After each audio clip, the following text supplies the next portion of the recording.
Cuando mi esposo Manuel mencionó que sus padres organizarían una reunión familiar, sentí la habitual opresión en el pecho. Estos eventos nunca eran amables conmigo. Desde el principio, sus padres dejaron claro que yo no cumplía con sus expectativas. No provenía de una familia adinerada de Valencia como ellos. No había terminado la universidad en Madrid y trabajaba discretamente como autónoma, nada impresionante a sus ojos. Aún así, acepté ir. Siempre lo hacía. El día de la reunión, me miré al espejo mientras me ponía el vestido que había comprado especialmente para la ocasión. Era sencillo pero elegante, algo que esperaba pudiera, por fin, ganarme algo de respeto. Manuel me abrazó por detrás y besó mi cuello. «Estás preciosa, Lucía», dijo con una sonrisa. «Todo irá bien esta vez, ya verás». Siempre decía lo mismo, y siempre se equivocaba. El trayecto hasta la casa familiar en El Escorial fue silencioso. Manuel conducía concentrado mientras yo observaba el paisaje de la sierra madrileña pasar por la ventanilla. Las mansiones de piedra, los jardines, impecables, los coches de lujo aparcados. Todo gritaba un nivel social al que yo no pertenecía. La familia Montero había vivido en esta zona privilegiada durante generaciones, y todos parecían haber nacido sabiendo que eran mejores que los demás. «¿En qué piensas?», preguntó Manuel, rompiendo el silencio. «En nada», mentí, como siempre. Hacía antes de estas reuniones. No quería iniciar una discusión sobre cómo su familia me trataba. Él nunca lo entendía del todo, o quizás prefería no verlo. Llegamos a la imponente casa de sus padres, una construcción antigua de piedra, con un jardín que parecía sacado de una revista de decoración. Varios coches ya estaban aparcados en la entrada. Respiré hondo mientras Manuel apagaba el motor. «Solo serán unas horas», me dijo, apretando mi mano. «Después podemos irnos a casa y ver esa serie que tanto te gusta». Asentí, aunque sabía que esas pocas horas se sentirían como una eternidad. La casa estaba abarrotada de primos, tías, tíos, rostros que se difuminaban en miradas críticas. Apenas cruzamos el umbral, la madre de Manuel, doña Carmen, se acercó para abrazar a su hijo, ignorándome completamente. Don Alfonso, su padre, le dio una palmada en la espalda desde el otro lado de la sala, levantando su copa de vino en señal de saludo. Ninguno se molestó en saludarme directamente. Manuel me dio una mirada tranquilizadora antes de ser arrastrado por su tío Javier para hablar de negocios. Me quedé allí, de pie en el recibidor, como una extraña. Las conversaciones fluían. A mi alrededor en un murmullo constante donde destacaban nombres de empresas, referencias a vacaciones en Marbella y comentarios sobre la última cena de gala de alguna fundación importante. Decidí dirigirme hacia la cocina para ayudar, para ser útil. Pero incluso allí estaba en el camino. 3 mujeres, la tía Pilar, la prima Sofía y la asistenta Dolores, se movían con eficiencia preparando aperitivos y organizando bandejas. Cuando entré, la conversación se detuvo abruptamente. «¿Necesitas algo, querida?», preguntó tía Pilar con ese tono condescendiente que reservaba exclusivamente para mí. Pensé que podría ayudar. Ofrecí con una sonrisa tímida. «No hace falta», respondió secamente. «Ya tenemos todo controlado». Mi suegra apareció detrás de mí, dándome ese frío gesto que intentaba pasar por sonrisa. Sus ojos, del mismo color avellana que los de Manuel, pero sin la calidez de los de él, me recorrieron de arriba a abajo, evaluando mi atuendo. «Ah, Lucía, estás aquí», dijo como si acabara de notar una mancha en su inmaculado suelo. «¿Por qué no te sientas por allí mientras terminamos? Hay tanto que hacer y tan poco espacio». Sin esperar respuesta, me entregó una silla plegable que sacó de un armario. La tomé automáticamente mientras ella hacía un gesto vago hacia una esquina del comedor. Obedecí, arrastrando la silla hasta el rincón indicado, junto al cubo de basura, entre la puerta trasera y la nevera. Me senté allí, rodeada de risas y conversaciones cálidas que me excluían por completo. Desde mi posición podía observar toda la escena como una espectadora invisible. Las mujeres mayores comentaban recetas, mientras criticaban sutilmente a las ausentes.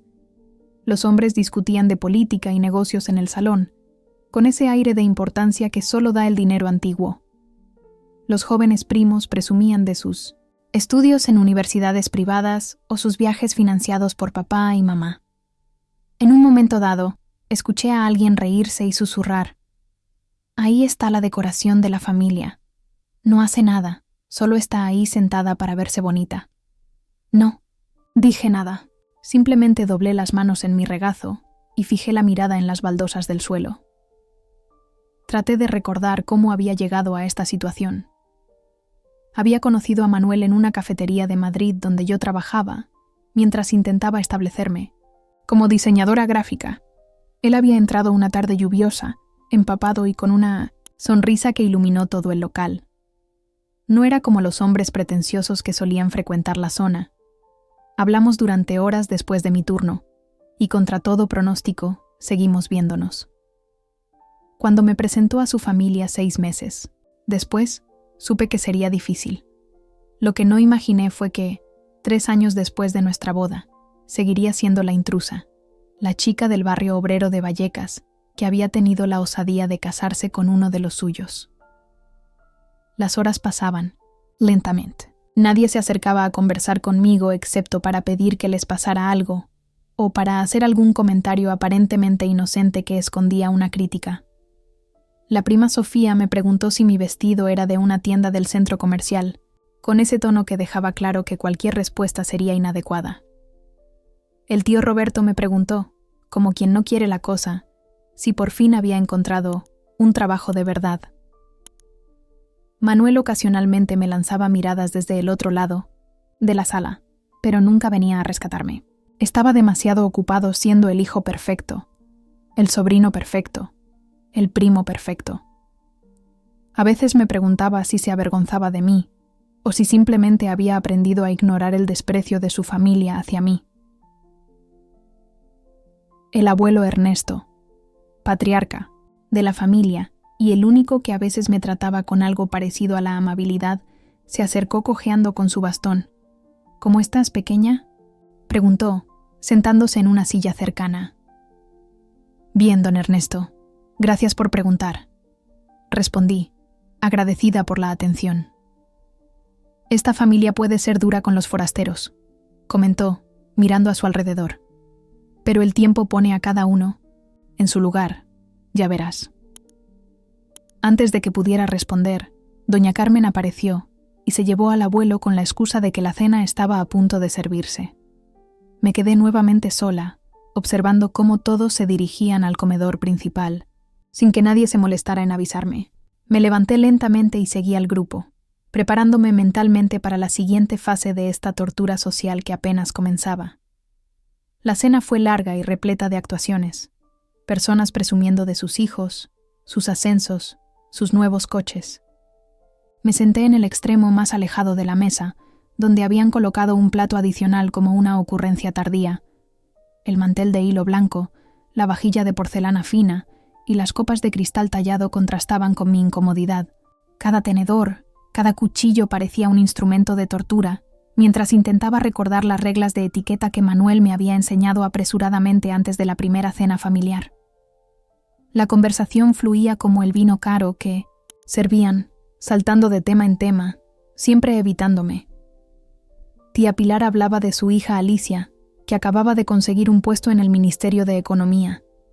El primo Javier no paraba de contar detalles sobre su nuevo apartamento en el barrio de Salamanca. Los gemelos Fernández, sobrinos de doña Carmen, competían por ver quién había hecho el viaje más exótico ese año.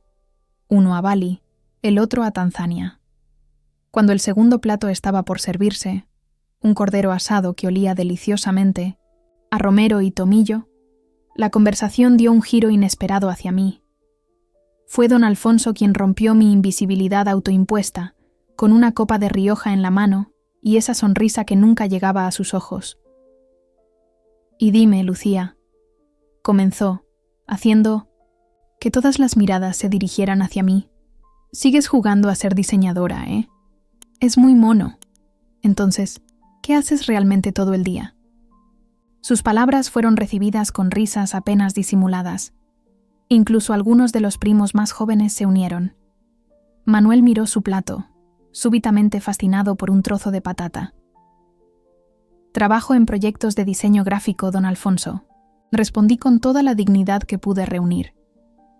Tengo algunos clientes regulares.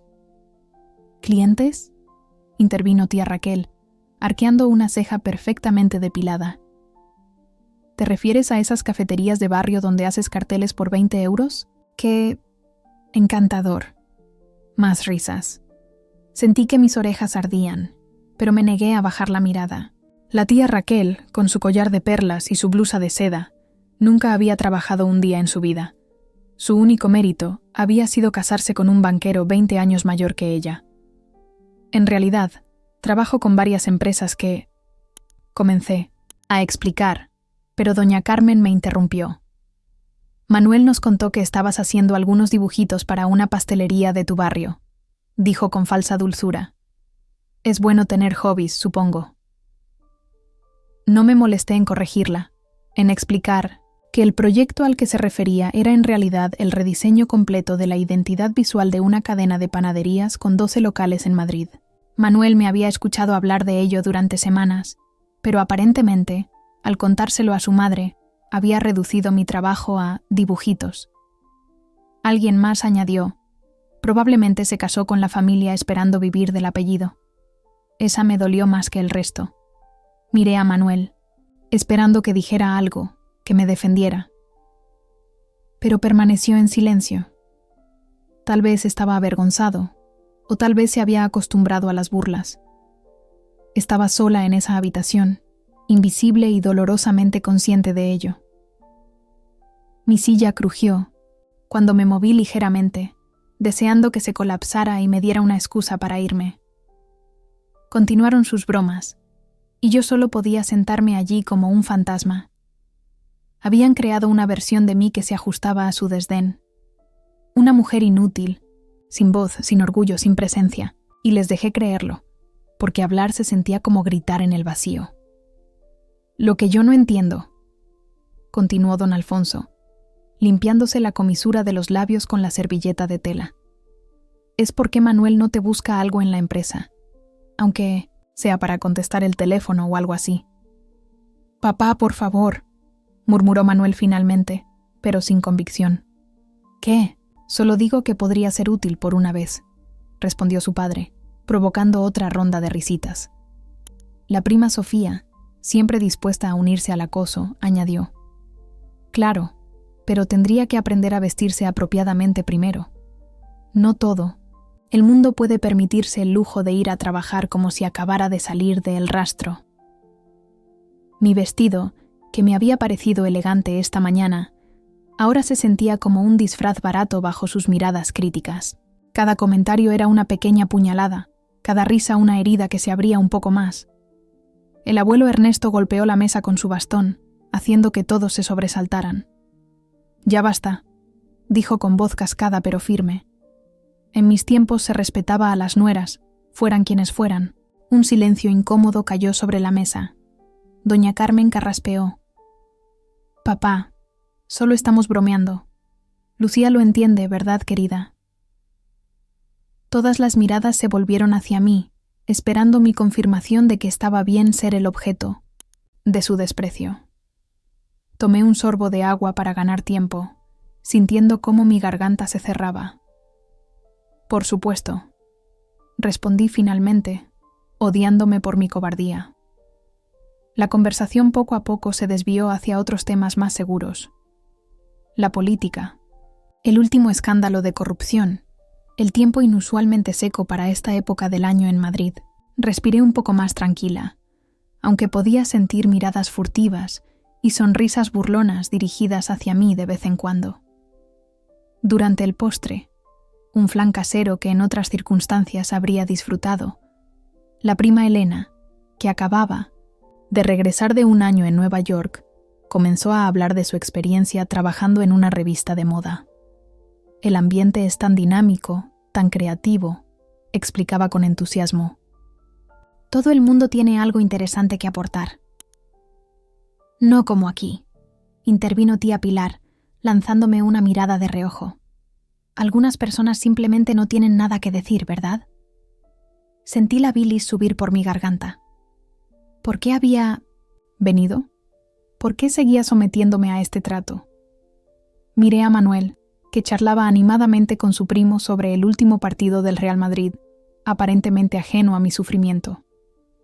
Recordé cómo nos habíamos conocido, cómo me había enamorado de su amabilidad, de su forma de mirarme como si realmente me viera. ¿Dónde estaba ese hombre ahora? En su lugar había un extraño que se transformaba en alguien irreconocible cada vez que cruzábamos el umbral de esta casa. El café se sirvió en el salón. Me levanté para ayudar a recoger los platos, más por tener algo que hacer que por verdadera amabilidad. En la cocina, las mujeres de la familia continuaron su conversación como si yo no existiera, pasándome platos sucios sin siquiera mirarme. ¿Te has fijado en el vestido de Lucía?, comentó la prima Sofía en voz baja, pero lo suficientemente alta para que yo la escuchara. Seguro que es de temporada pasada, o peor, de alguna tienda de esas baratas.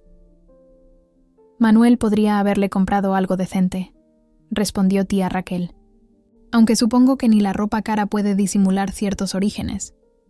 Seguí fregando en silencio, permitiendo que el ruido del agua ahogara sus palabras. Había aprendido que defenderse solo empeoraba las cosas. La primera vez que lo intenté, en una Nochebuena 3 años atrás, había terminado llorando en 1900 el baño mientras Manuel me decía que estaba exagerando y que su familia solo estaba bromeando. Cuando regresé al salón con una bandeja de café, don Alfonso estaba en medio de una de sus historias sobre golf. Me detuve junto a Manuel, ofreciéndole una taza. Ni siquiera me miró mientras la tomaba. Gracias, murmuró distraídamente, sin apartar la vista de su padre. Me senté en un rincón del sofá, sintiendo cómo el cojín se hundía bajo mi peso, deseando que me tragara por completo. Don Alfonso terminó su anécdota con una carcajada que todos imitaron obedientemente. Hablando de golf, dijo entonces, girándose hacia mí con esa sonrisa afilada. Manuel nos contó que nunca has jugado. Deberías intentarlo alguna vez, aunque no sé si los clubs aceptarían a cualquiera. Hubo un silencio tenso. Incluso, para los estándares de don Alfonso, el comentario había sido demasiado directo, demasiado cruel. Alfonso, advirtió doña Carmen, aunque sin verdadera censura en su voz. ¿Qué? Solo digo que hay lugares donde todavía se mantienen ciertos estándares. Miré mi taza de café, observando mi reflejo distorsionado en la superficie oscura. En ese momento, me vi como ellos me veían. Pequeña, insignificante, fuera de lugar. Pero también vi algo más, algo que llevaba meses ocultando, incluso a mí misma. Una chispa de rabia, de determinación. Un fuego que estos años de humillaciones no habían logrado extinguir del todo. Tal vez algún día aprenda, respondí con una calma que no sentía. Estoy segura de que hay muchas cosas que les sorprendería saber sobre mí. Don Alfonso soltó una risotada, como si hubiera dicho algo tremendamente divertido. Ah, Lucía, siempre tan misteriosa, dijo con sarcasmo. ¿Qué será lo próximo? ¿Nos dirás que en secreto eres una exitosa empresaria? Las risas estallaron a mi alrededor, incluyendo la de Manuel, que me lanzó una mirada de disculpa que ya no significaba nada para mí. Dejé que rieran. Pronto, muy pronto, esas risas se convertirían en algo muy diferente. Pasaron horas en esta extraña representación familiar. Me serví la última y comí rápidamente, sin que nadie lo notara. Incluso cuando recogí los platos y ayudé con la vajilla, nadie me dio las gracias. Escuché mi nombre solo cuando era el remate de un chiste. Me sentía como una sirvienta entre extraños, y peor aún, había llegado a no esperar nada más. Tras el café, la familia se dispersó, por la casa. Algunos salieron al jardín a fumar. Otros se acomodaron en los sofás del salón para ver un partido de fútbol. Manuel se unió a sus primos para una partida de mus en el comedor. Yo me quedé recogiendo tazas de café, limpiando manchas de la mesa, doblando servilletas. Tareas invisibles para personas que me consideraban invisible. El sol comenzaba a ponerse, tiñendo el cielo de Madrid con tonos anaranjados que se filtraban por los ventanales de la casa. En otras circunstancias, habría sido hermoso. Ahora solo marcaba el paso lento del tiempo en este purgatorio social. Encontré un rincón, tranquilo en la terraza trasera, lejos de las miradas y comentarios. Saqué mi teléfono y revisé mis correos electrónicos discretamente. Había 3 mensajes nuevos de clientes. Uno especialmente importante que necesitaba respuesta urgente. Comencé a escribir una respuesta, concentrada en mantener mi tono, profesional a pesar del caos emocional que sentía. ¿Qué haces ahí escondida? La voz de la tía Pilar me sobresaltó. Guardé el teléfono rápidamente, como si me hubieran pillado haciendo algo vergonzoso. Solo tomaba un poco de aire. Respondí. Murmuró, mirándome con sospecha. Don Alfonso pregunta por ti. Parece que quiere continuar vuestra conversación. Mi estómago se contrajo. ¿Más humillaciones? No había tenido suficiente por hoy, pero sabía que negarme solo generaría más comentarios, más historias sobre lo antipática y desagradecida que era la nuera de los Montero. Seguí a tía Pilar hasta el salón, donde don Alfonso estaba sentado en su sillón favorito, con un coñac en la mano. El ambiente se había vuelto más íntimo, más peligroso, a medida que el vino aflojaba sus lenguas y desataba su crueldad. La luz tenue de las lámparas creaba sombras alargadas que parecían danzar con malicia por las paredes, tapizadas. «Ah, ahí está nuestra diseñadora», dijo don Alfonso con falsa jovialidad. «Ven, siéntate aquí. Estábamos hablando de negocios y pensé que podrías aprender algo». Me senté en el borde de un taburete, con las manos cruzadas sobre el regazo, preparándome para lo que vendría. Manuel jugaba a las cartas en la mesa del fondo, lanzándome ocasionales miradas de preocupación que ya no me consolaban. Estaba contándoles a todos sobre la nueva adquisición de la empresa, continuó don Alfonso, una pequeña agencia de diseño que hacía cosas para Internet. La compramos por casi nada, y ahora nos genera millones. Es increíble lo que puede hacer una empresa seria con un negocio de aficionados, ¿no crees? Entendí perfectamente la indirecta. Mi pequeño estudio de diseño, en su opinión, no era más que un juego de aficionados que nunca llegaría a nada. Supongo que depende de la agencia, don Alfonso, respondí con cautela. Ja, escuchadla, intentando sonar entendida, se burló, provocando risitas entre los presentes. Querida, hay un mundo ahí fuera que ni siquiera puedes imaginar. Un mundo de contratos millonarios, de conexiones importantes, de verdaderos negocios. No esas cositas que tú haces en tu ordenador. Quería decirle que sabía más de ese mundo de lo que él creía, que mientras ellos me menospreciaban, yo había estado construyendo silenciosamente algo propio, algo que pronto sería imposible de ignorar. Pero me contuve. No era el momento. Aún no.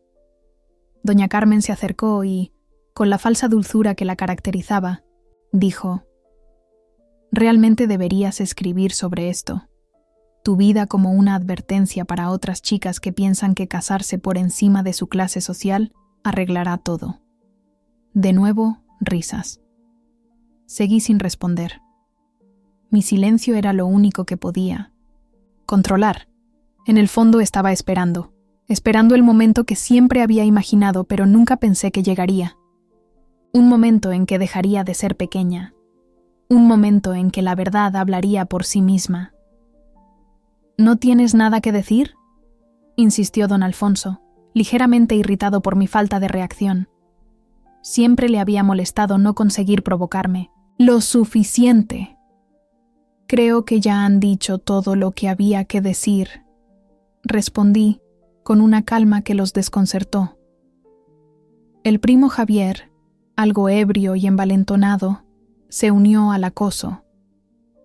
Lo que yo me pregunto es qué vio Manuel en ti, dijo, mirándome de arriba abajo. Bueno, aparte de lo obvio. Su comentario lascivo provocó algunas risas incómodas. Javier, le reprendió su madre, aunque sin verdadera convicción. ¿Qué? Solo digo lo que todos pensamos. Manuel podría haber encontrado a alguien de nuestra categoría, alguien que aportara algo a la familia. Sentí una punzada de dolor, no tanto por sus palabras, sino por el silencio de Manuel. Ni siquiera ante un comentario tan vulgar se había dignado a defenderme. Seguía con sus cartas, fingiendo no escuchar, evitando el conflicto como siempre hacía. La tía Raquel, que hasta entonces había permanecido observando con deleite mi humillación, decidió unirse. Tal vez debamos ser más comprensivos, dijo con falsa benevolencia. No todo el mundo tiene la fortuna de nacer en buenas familias. Algunos tienen que trepar o arrastrarse, añadió alguien más, provocando nuevas risas. El abuelo Ernesto golpeó su bastón contra el suelo con fuerza. «Ya basta», exclamó, con el rostro enrojecido por la indignación. ¿Es así como os he enseñado a tratar a la familia? Papá, Lucía no es realmente familia, respondió doña Carmen con desdén. Es solo... bueno, ya sabes. El anciano me miró con sus ojos cansados, pero aún penetrantes. Lo siento, pequeña, dijo. Mi hija siempre fue una snob, pero esperaba que la edad la hubiera vuelto más sabia. Un silencio incómodo siguió a sus palabras. Nunca antes había visto al abuelo enfrentarse así a su hija. Por un momento, sentí un destello de gratitud hacia ese hombre que parecía ser el único con un sentido de la decencia en esta familia. La tensión se disipó cuando la asistenta Dolores entró para anunciar que la cena estaba lista. Todos se levantaron y se dirigieron al comedor, olvidándose momentáneamente de mí. Me quedé sentada un momento más, respirando profundamente, intentando calmar mi corazón acelerado. El abuelo Ernesto se acercó cojeando y me ofreció su brazo. «Vamos, niña», dijo con amabilidad, «no les des el gusto de verte afectada». Le sonreí agradecida y me levanté para acompañarlo al comedor. En el camino, pasamos junto a un espejo antiguo. Mi reflejo me devolvió la mirada de una mujer que apenas reconocía, pálida, tensa, con los ojos brillantes no de lágrimas, sino de algo más peligroso. Determinación. La cena transcurrió como una continuación de la misma pesadilla. Don Alfonso dominaba la conversación con anécdotas sobre sus éxitos empresariales. Doña Carmen supervisaba cada detalle, corrigiendo la posición de los cubiertos, la forma de servir el vino, señalando imperceptiblemente mis ocasionales fallos de etiqueta con miradas de disgusto. Me serví la última, comí rápido y en silencio. Nadie me dirigía la palabra a menos que fuera absolutamente necesario. Para ellos, yo era poco más que un mueble, un adorno desafortunado que tenían que tolerar por Manuel. Cuando terminé mi postre, noté que mi teléfono vibraba. Lo saqué discretamente bajo la mesa y vi un mensaje de Rodrigo, mi asistente. Todo listo, esperando confirmación. Respondí con un simple «procede» y guardé el teléfono, sintiendo como una extraña calma me invadía. ¿Mensajes de tus importantes clientes?, preguntó doña Carmen con sarcasmo, habiendo notado mi breve distracción. Algo así, respondí, sin dar más explicaciones. Debe ser agotador estar tan ocupada, continuó, provocando risitas entre los comensales. Esos carteles para bares no se hacen solos, supongo. Sonreí levemente, por primera vez en toda la noche. Una sonrisa que la desconcertó, que no encajaba con su guión mental sobre mí. En realidad, tengo más trabajo del que imagina, dije, manteniendo un tono neutro, que no revelaba la tormenta que se avecinaba. Don Alfonso soltó una carcajada. Claro que sí, querida. Todos estamos muy impresionados con tus ¿Cómo los llamas? ¿Proyectos? Algún día lo estará, don Alfonso, respondí, sosteniendo su mirada por primera vez. Más pronto de lo que cree. Hubo un momento de confusión en su rostro. Rápidamente, reemplazado por desdén. Mira, Manuel, dijo, volviéndose hacia su hijo. Tu mujer tiene aspiraciones. ¿No es adorable? Manuel, como siempre, ofreció una sonrisa débil, atrapado entre su lealtad hacia mí y el deseo de no contrariar a su padre. Lucía es muy talentosa, dijo finalmente, aunque sin convicción. Por supuesto que lo es, intervino. Tía Raquel con una sonrisa venenosa. Tiene un talento especial para adaptarse. De nuevo, mi silencio fue mi única defensa. Dejé que hablaran, que se burlaran, que construyeran sus fantasías sobre quién era yo y qué había hecho con mi vida. Pronto, muy pronto, la realidad les golpearía con tanta fuerza que ninguna de sus risas burlonas podría protegerlos. A medida que la luz del atardecer se desvanecía y el vino aflojaba sus lenguas, la crueldad se agudizó. Mi suegra se inclinó hacia mí y, con la más falsa dulzura, dijo: «Realmente deberías escribir sobre esto, tu vida como una advertencia para otras chicas que piensan que casarse por encima de su clase arreglará todo». De nuevo, rieron. Seguí sin responder. Sabía que mi silencio los irritaba más que cualquier defensa. Don Alfonso, especialmente, parecía desconcertado por mi aparente indiferencia. Estaba acostumbrado a provocar reacciones, a disfrutar del dolor que causaba. Mi calma era un misterio que no podía resolver. La sobremesa se alargó dolorosamente.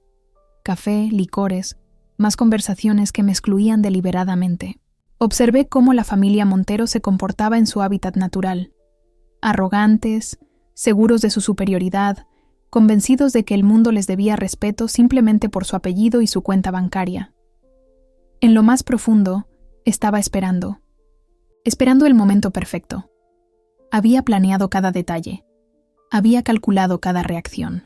Sabía exactamente cómo terminaría esta noche, y la anticipación me daba una fuerza que nunca antes había sentido. Mi teléfono vibró nuevamente. Otro mensaje de Rodrigo. En posición, 5 minutos. Me levanté discretamente y me dirigí al baño. Una vez allí, me miré al espejo. Arreglé mi cabello. Retoqué mi lápiz labial. No era la misma mujer que había entrado en esta casa horas antes. Algo había cambiado, algo fundamental. Ya no me sentía pequeña. Ya no tenía miedo. Respiré profundamente y envié un último mensaje. Ahora. Cuando regresé al salón, lo hice con una nueva determinación en mi paso. Nadie lo notó, por supuesto. Seguían absortos en sus propias voces, en sus propias historias. Para ellos, yo seguía siendo invisible. Pero no por mucho tiempo. Todo estaba a punto de cambiar. Todo comenzó con unas luces, largas y lentas, cortando la oscuridad exterior. El ronroneo de un motor creció hasta detenerse justo frente a la casa. Al principio, nadie lo notó. Estaban demasiado ocupados pasando el postre y contando historias que creían importantes. La sobremesa se había extendido más de lo habitual. El licor de hierbas que don Alfonso guardaba para ocasiones especiales circulaba entre los hombres, mientras las mujeres tomaban pequeños sorbos de jerez dulce. La calidez artificial del alcohol había intensificado la sensación de superioridad que flotaba en el ambiente, como un perfume caro. Entonces le dije al ministro, continuaba don Alfonso con una de sus interminables anécdotas, que si quería mi apoyo para su campaña, tendría que reconsiderar esa ridícula propuesta de impuestos. Fue tía Pilar quien primero dirigió su mirada hacia la ventana, interrumpiendo su atención al relato de su hermano. Un fruncimiento de ceño cruzó su rostro mientras apartaba ligeramente la cortina de encaje. ¿Esperáis a alguien?, preguntó, dirigiéndose a doña Carmen. Mi suegra negó con la cabeza. visiblemente molesta por la interrupción del gran monólogo de su marido. ¿Por qué lo preguntas? Hay un coche ahí fuera, y no es precisamente un utilitario. Poco a poco, la conversación se fue apagando. Don Alfonso dejó su copa sobre la mesa con un golpe seco, irritado por perder su audiencia. Manuel me miró interrogante, como si yo pudiera tener alguna explicación para esta interrupción inesperada. ¿Quién demonios viene en limusina a una cena familiar?, murmuró mi cuñado Roberto, acercándose también a la ventana. La palabra limusina provocó un efecto inmediato. Como si se tratara de una señal, todos se movieron hacia la sala delantera, asomándose entre las cortinas con una mezcla de curiosidad y recelo. En el mundo de los Montero, las visitas inesperadas rara vez eran bienvenidas, especialmente si amenazaban con eclipsar su propio estatus. Yo permanecí en mi asiento, con las manos quietas, el corazón latiendo no de miedo, sino de algo nuevo, algo feroz, una sensación que había estado cultivando en secreto durante meses, alimentándola con cada desaire, con cada humillación. La limusina, negra y reluciente bajo la luz de las farolas de la calle, parecía fuera de lugar en el elegante pero discreto barrio residencial. Incluso para los estándares de El Escorial, aquello era una declaración de intenciones demasiado ostentosa. ¿Serán los Mendoza?, sugirió alguien. Siempre han sido un poco excesivos.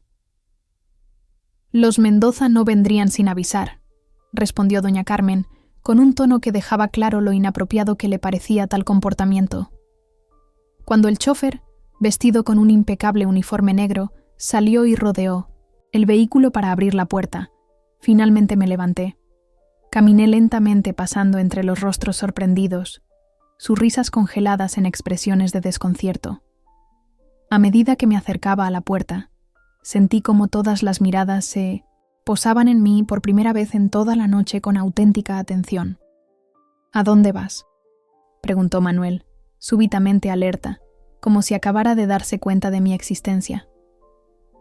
No respondí. Ya no tenía nada que decirle a él ni a ninguno de ellos. Durante años había guardado silencio, había soportado su desprecio, había aguantado su crueldad con la cabeza gacha. Pero ya no. Al llegar a la puerta, escuché un jadeo colectivo. Mi nombre, grabado en el lateral de la limusina con letras doradas, brillaba bajo la luz del porche. Un silencio sepulcral cayó sobre la habitación. ¿Qué significa esto? La voz de don Alfonso rompió finalmente el silencio, con un tono que intentaba ser autoritario pero que no lograba ocultar su confusión. El chófer, un hombre alto y elegante llamado Jaime, me saludó con una inclinación de cabeza al verme en el umbral. Señora Vega, todo está preparado según sus instrucciones.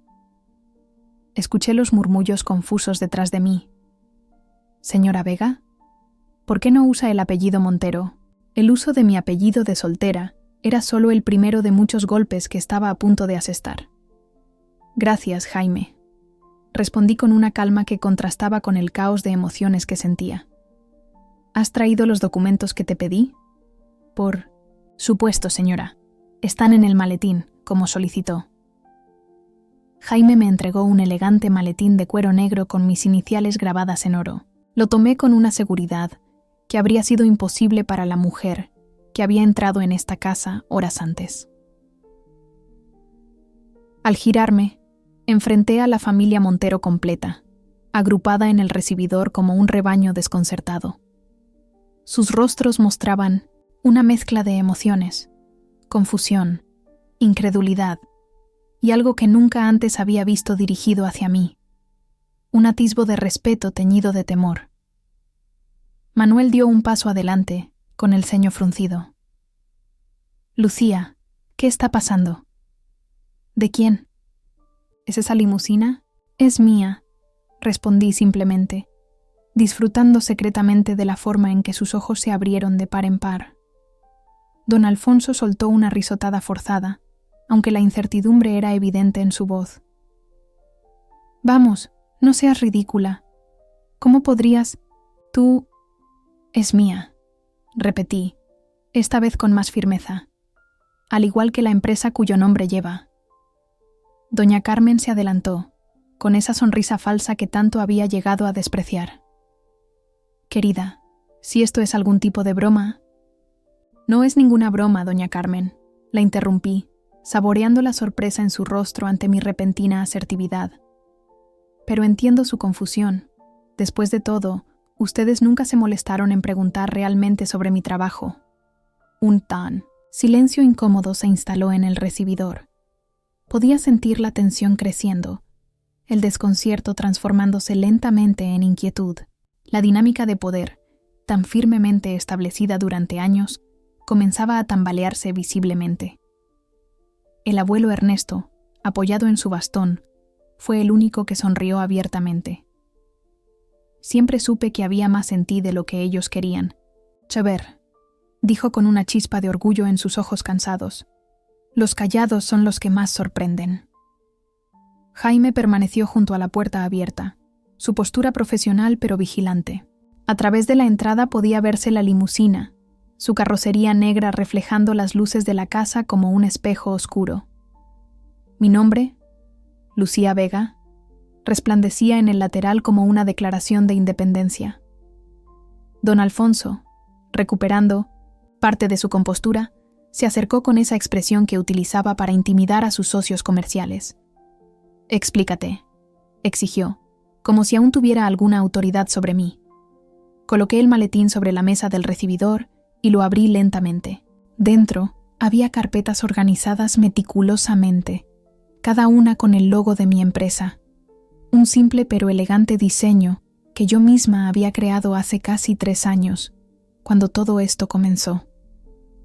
Hace 2 años, cuando ustedes se burlaban de mis dibujitos para cafeterías, estaba diseñando la identidad visual completa para Grupo Innovar. Comencé, observando cómo el rostro de don Alfonso perdía color. Grupo Innovar era uno de los conglomerados tecnológicos más importantes de España. Su director quedó tan impresionado que me recomendó a otros clientes, importantes clientes. Saqué una de las carpetas y la abrí, mostrando contratos firmados, con nombres que ellos reconocerían inmediatamente. Empresas del IBEX 35, multinacionales con sede en Madrid, marcas de lujo internacionales. Al principio trabajaba sola, desde nuestro pequeño apartamento en Malasaña. Luego contraté a un asistente, después a otro. Ahora dirijo un equipo de 35 personas. La expresión de incredulidad en sus rostros alimentaba algo dentro de mí que había estado hambriento durante demasiado tiempo.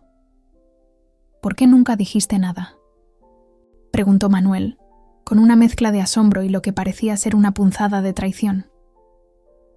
Lo miré directamente, permitiendo que viera por primera vez todo el dolor acumulado en mis ojos. Lo intenté, muchas veces, pero tú estabas demasiado ocupado riéndote de los chistes de tu padre sobre mi pequeño hobby, demasiado avergonzado para defenderme.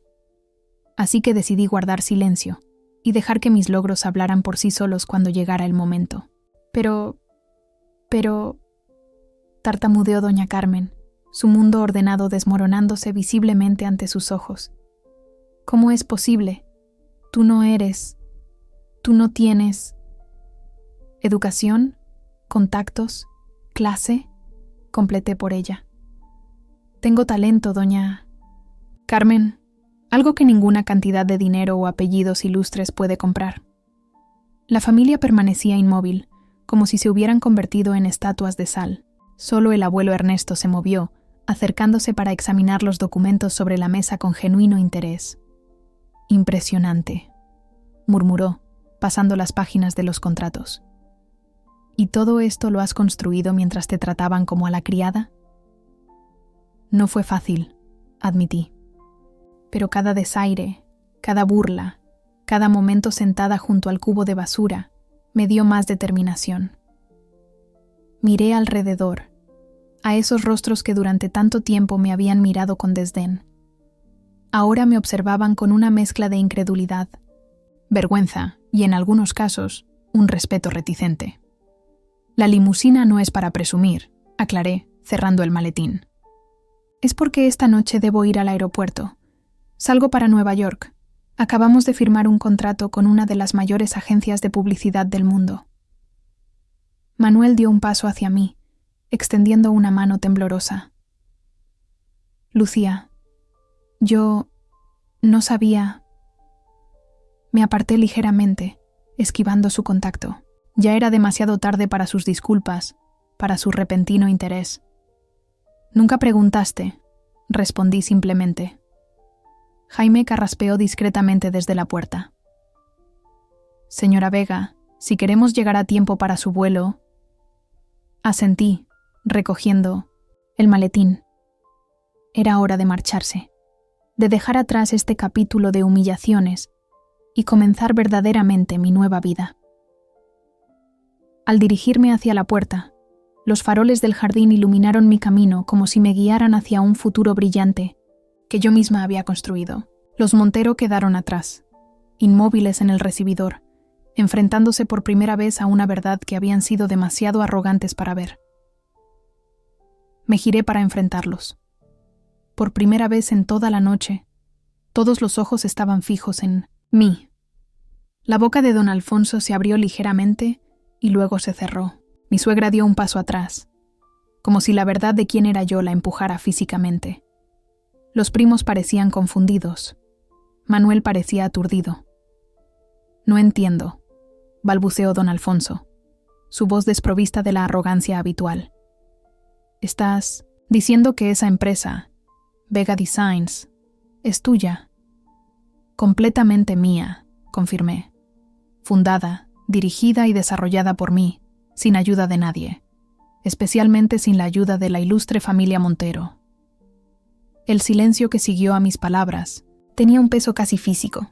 Podía sentir cómo las certezas sobre las que habían construido su relación conmigo, su superioridad, mi insignificancia, se desmoronaban como un castillo de naipes. Pero siempre has sido tan... discreta, dijo doña Carmen, como si mi modestia hubiera sido una traición personal. Discreta sí, insignificante no, respondí. Hay una diferencia, aunque ustedes nunca la hayan entendido. Manuel se adelantó, su expresión oscilando entre la confusión y algo parecido al orgullo tardío. Lucía, esto es increíble. ¿Por qué no me lo contaste? La pregunta me provocó una risa amarga que resonó en el recibidor como un desafío. ¿Contarte? ¿Cuándo, Manuel? ¿Mientras te reías de los chistes de tu padre sobre mis dibujitos? ¿O quizás cuando me presentabas a tus colegas como mi esposa, que hace algo con diseño? ¿O tal vez durante alguna de estas cenas familiares donde te quedabas callado mientras me humillaban? Cada palabra era una flecha certera que daba en el blanco. Vi cómo se encogía ligeramente, el reconocimiento de su cobardía reflejándose en sus ojos. Nadie en esta casa había sabido que en los últimos 2 años mi trabajo autónomo se había convertido en una empresa. Lo había mantenido en silencio, parte miedo, parte despecho, parte estrategia. Había firmado 3 contratos importantes este mes. Esa limusina no era un alquiler, era mía. Y el nombre en su lateral no era solo decorativo, era una marca, una que la gente en mi industria ahora respetaba profundamente. Abrí el maletín que Jaime me había entregado y extraje una revista de negocios. Mi rostro aparecía en la portada bajo el titular La revolución silenciosa. Cómo Lucía Vega está transformando el diseño digital en España. La dejé caer sobre la mesa del recibidor, donde quedó como una prueba irrefutable de todo lo que había logrado mientras ellos me menospreciaban. Esta es la edición de mañana, expliqué. Una exclusiva que me costó meses de negociación. Aparecerá en todos los kioscos de Madrid por la mañana. La prima Sofía se acercó tímidamente y tomó la revista, sus ojos recorriendo incrédulos el artículo. ¿Aquí dice que tu empresa vale 8 millones de euros? Su voz se quebró en la cifra. La valoración es de hace 3 meses, respondí con naturalidad. Después de los contratos firmados esta semana, probablemente sea más cercana a los 12 millones. Don Alfonso se dejó caer pesadamente en una silla cercana. su rostro pálido como si acabara de recibir un golpe físico. Doña Carmen se apoyó en la pared, mientras el resto de la familia intercambiaba miradas de asombro e incredulidad. «Todo este tiempo», murmuró tía Raquel, «todas esas veces que te tratamos como a alguien sin valor», completé. Por ella. Como a alguien que no merecía respeto, como a una cazafortunas que se había casado con Manuel por su dinero y posición. La vergüenza que cruzó sus rostros fue casi tangible. El silencio se extendió, incómodo y revelador. «El mes pasado», continué, disfrutando secretamente de cada palabra. «Cuando ustedes celebraban el ascenso de Manuel a director adjunto en la empresa familiar, yo estaba cerrando un contrato con Telefónica para rediseñar toda su presencia digital, un contrato de 7 cifras. Manuel me miraba como si nunca antes me hubiera visto realmente. Y quizás era cierto. Quizás durante todos estos años había estado casado con una versión de mí que solo existía en su imaginación. Una mujer pequeña, insegura, necesitada, de su protección y del apellido Montero. «¿Por qué seguiste viniendo a estas cenas?», preguntó finalmente. «Si tenías tanto éxito, ¿por qué soportar el desprecio? ¿La humillación?», completé. «Al principio porque te amaba y creía que eventualmente tu familia me aceptaría. Después, cuando el negocio comenzó a crecer, por una mezcla de curiosidad y, sí, un poco de malicia. Quería ver cuánto tiempo podían seguir menospreciándome sin darse cuenta de quién era realmente». El abuelo Ernesto soltó una carcajada que resonó por toda la habitación. «¡Brillante!», exclamó, golpeando el suelo con su bastón. «Absolutamente brillante. La chica les ha dado una lección que ninguno olvidará». Doña Carmen le lanzó una mirada fulminante, pero el anciano la ignoró, acercándose para tomar mis manos entre las suyas. «Siempre supe que había fuego en ti, pequeña. Lo vi desde el primer día. Estos tontos estaban demasiado ocupados mirándose en el espejo para notarlo». Le sonreí con genuino afecto.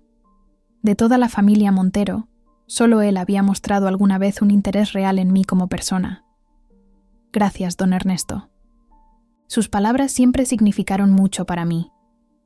«Pero no entiendo», intervino don Alfonso, recuperando parte de su compostura. «Si todo esto es cierto, ¿por qué mantenerte en silencio? ¿Por qué no presumir de tu éxito?». La pregunta revelaba, tanto sobre su mentalidad, sobre su necesidad constante de validación externa, de reconocimiento, de admiración.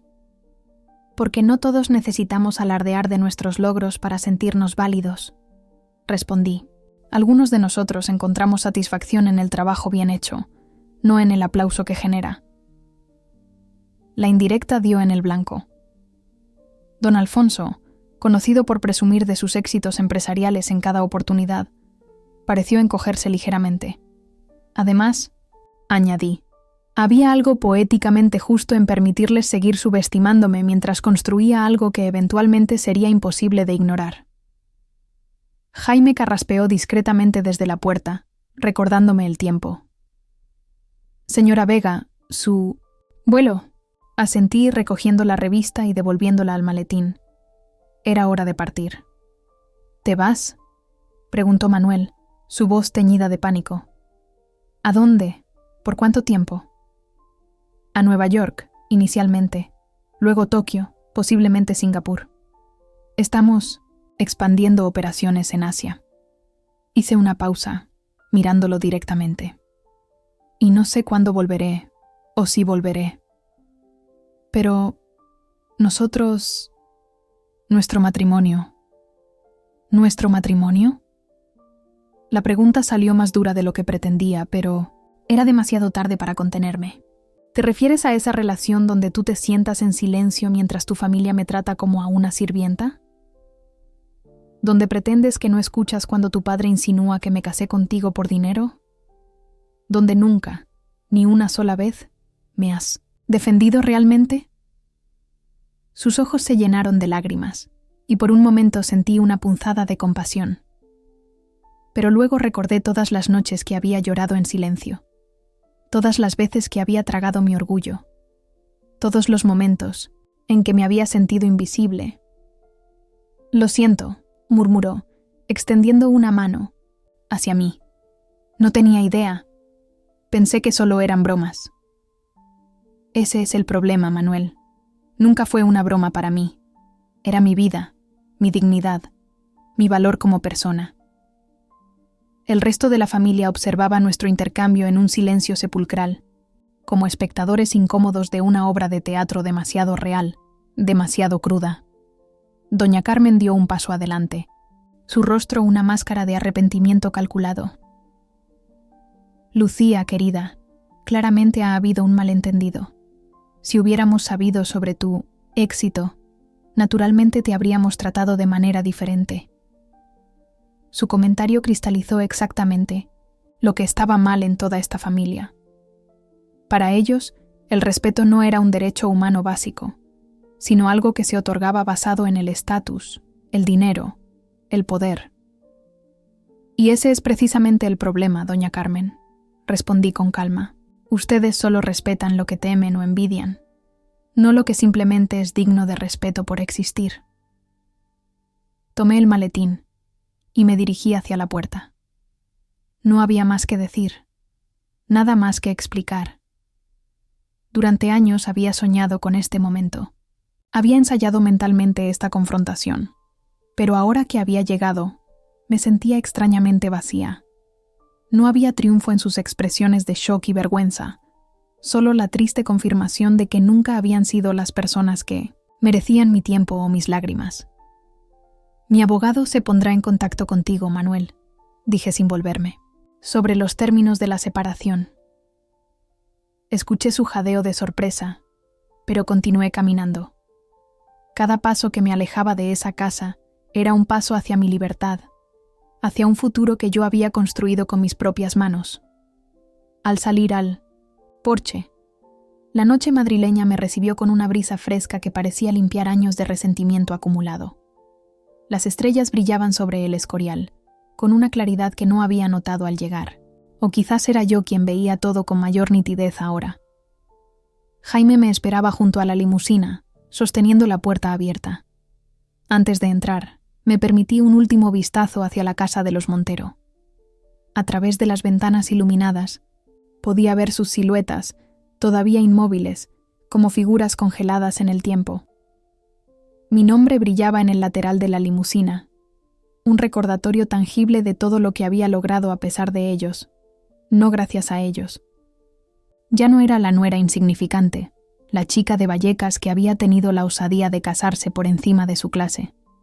Era Lucía Vega, empresaria, creadora, mujer independiente que había encontrado su voz y su valor en el silencio que le habían impuesto. Y con ese pensamiento, entré en la limusina, lista para dejar atrás no solo esa casa, sino todo lo que representaba. Las expectativas ajenas, los juicios mezquinos, la falsa sensación de inferioridad que durante tanto tiempo me había acompañado. Al entrar en la limusina, los vi a través del cristal tintado. Mis suegros seguían de pie en el porche, pálidos y sin palabras. Doña Carmen tenía la mano cubriendo su boca. Don Alfonso lentamente se arrodilló, aunque no estoy segura si fue en señal de disculpa o de incredulidad. El chófer cerró la puerta tras de mí, y el silencio del habitáculo me envolvió como una paz largamente anhelada. Por primera vez en años, me sentí ligera. No había gritado, no había llorado. Simplemente había existido en mi verdad, y eso había sido suficiente para sacudir los cimientos de su orgullo. Mientras nos alejábamos, no miré atrás. Habían pasado años definiéndome por mi silencio, por mi supuesto fracaso. Esta noche les había dejado atragantarse con la verdad que nunca vieron venir. Y no necesitaba su aceptación. Le había dado a esa silla cerca del cubo de basura un último y silencioso adiós. ¿Todo bien, señora Vega?, preguntó Jaime, mirándome por el retrovisor con una mezcla de respeto y preocupación. Perfectamente, respondí, sorprendida por la tranquilidad en mi voz. Por fin, perfectamente. La limusina avanzaba suavemente por las calles de El Escorial, dejando atrás las mansiones y dirigiéndose hacia la autopista que nos llevaría a Madrid. A través de la ventanilla, observé cómo las luces de la ciudad iban apareciendo en la distancia, como estrellas terrestres que me guiaban hacia mi nuevo destino. Saqué mi teléfono y vi que tenía varias llamadas perdidas de Manuel. Lo apagué sin remordimiento. Cualquier cosa que quisiera decirme ahora llegaba 3 años tarde. En cambio, llamé a Rodrigo, mi asistente y mano derecha en la empresa. ¿Cómo ha ido?, preguntó inmediatamente al contestar. Exactamente como esperábamos, respondí. ¿Está todo listo para mañana? Todo preparado. El equipo de Nueva York está ansioso por conocerte. Han preparado una presentación completa para el lunes. Perfecto. ¿Y los documentos para Manuel? Los envié a tu abogada esta tarde. Dice que los presentará en cuanto des luz verde. Sentí una punzada momentánea de tristeza. A pesar de mí no me siento todo, había amado a Manuel una vez. O quizás había amado la idea de él, al hombre que creí que era antes de ver cómo se transformaba en presencia de su familia. Dile a Elena que proceda, decidí. No tenía sentido alargar lo inevitable. Al colgar, me permití un momento de reflexión. Todo había sucedido tan rápido.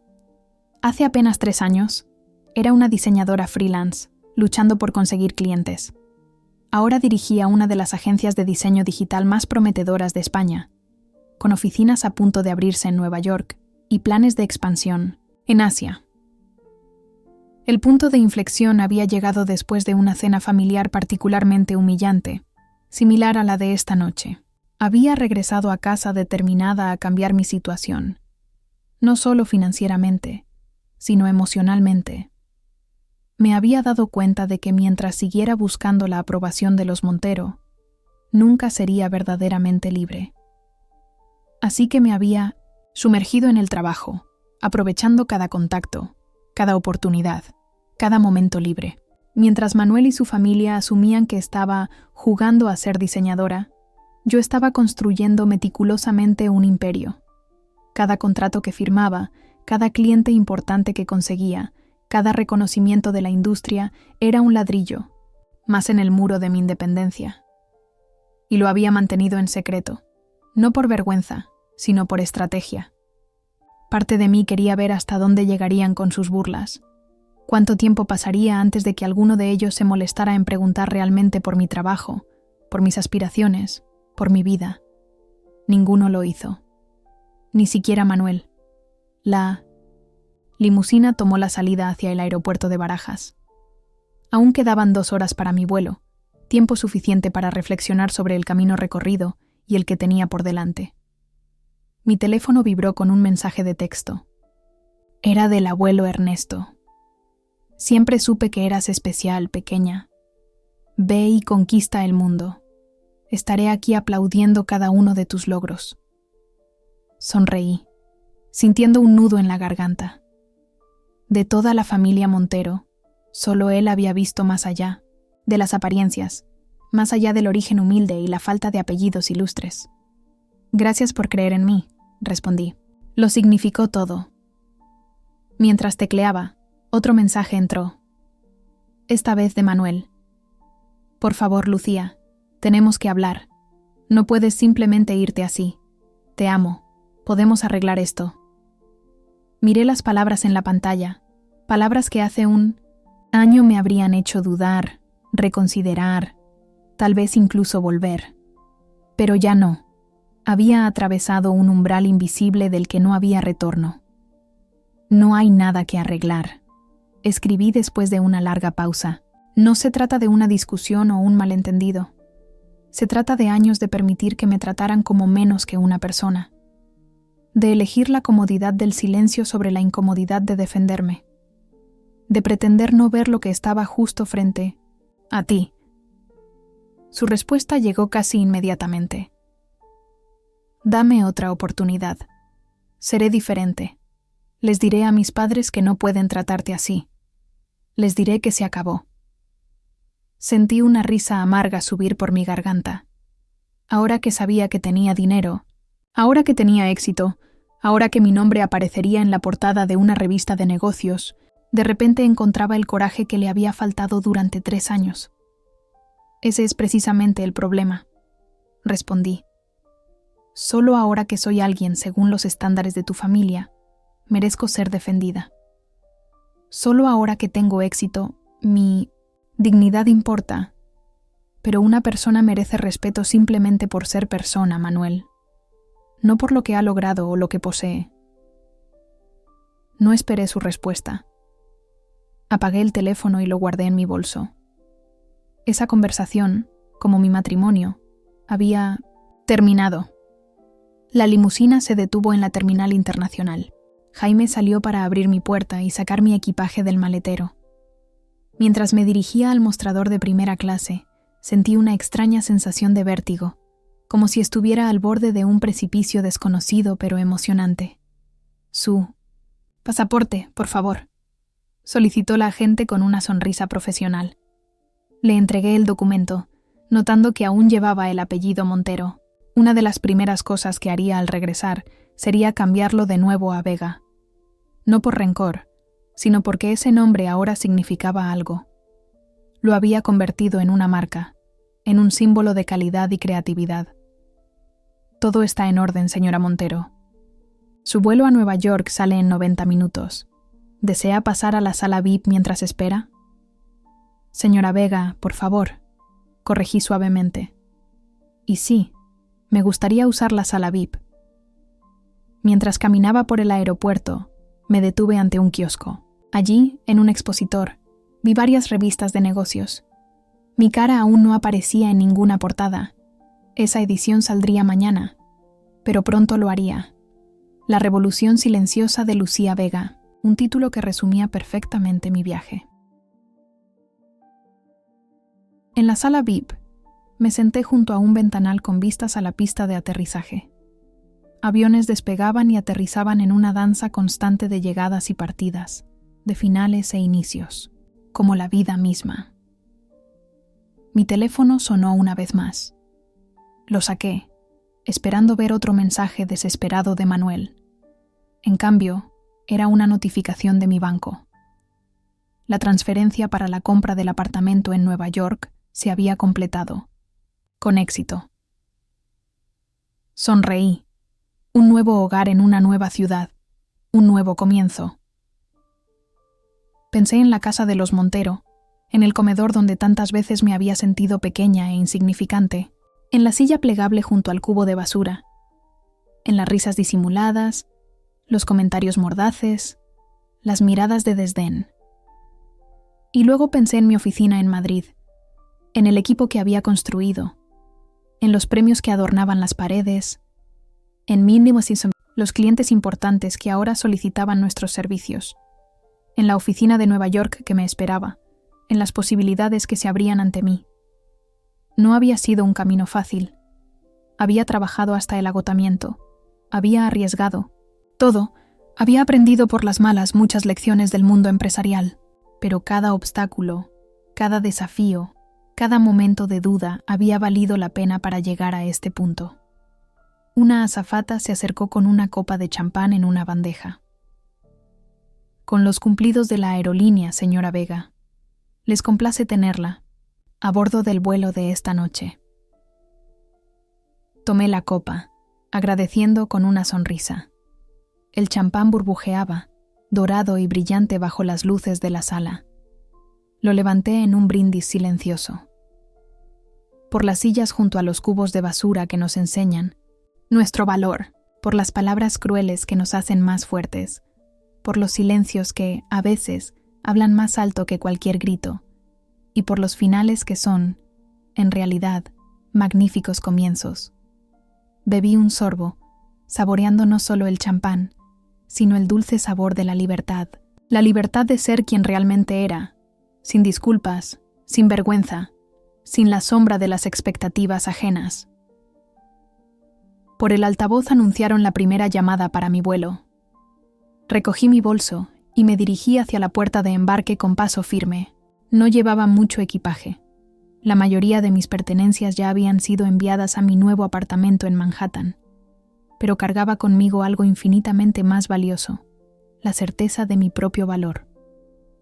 Al entregarle mi tarjeta de embarque a la azafata, eché un último vistazo hacia atrás, hacia España, hacia Madrid, hacia la vida que dejaba atrás, no con nostalgia, sino con la serena satisfacción de haber cerrado un capítulo necesario. «Bienvenida a bordo, señora Vega», dijo la azafata mientras me devolvía la tarjeta. «Gracias», respondí, atravesando el umbral hacia el futuro que había elegido para mí misma. «Es un placer estar aquí».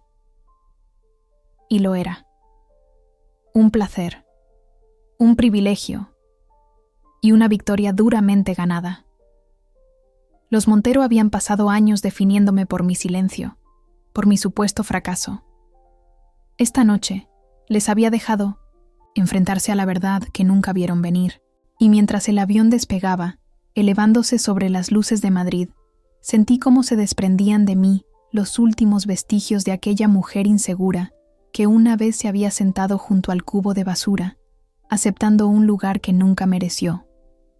Ahora volaba alto, libre y poderosa, y esa sensación, más que cualquier éxito profesional o reconocimiento público, era la verdadera recompensa por todos estos años de silencio y determinación.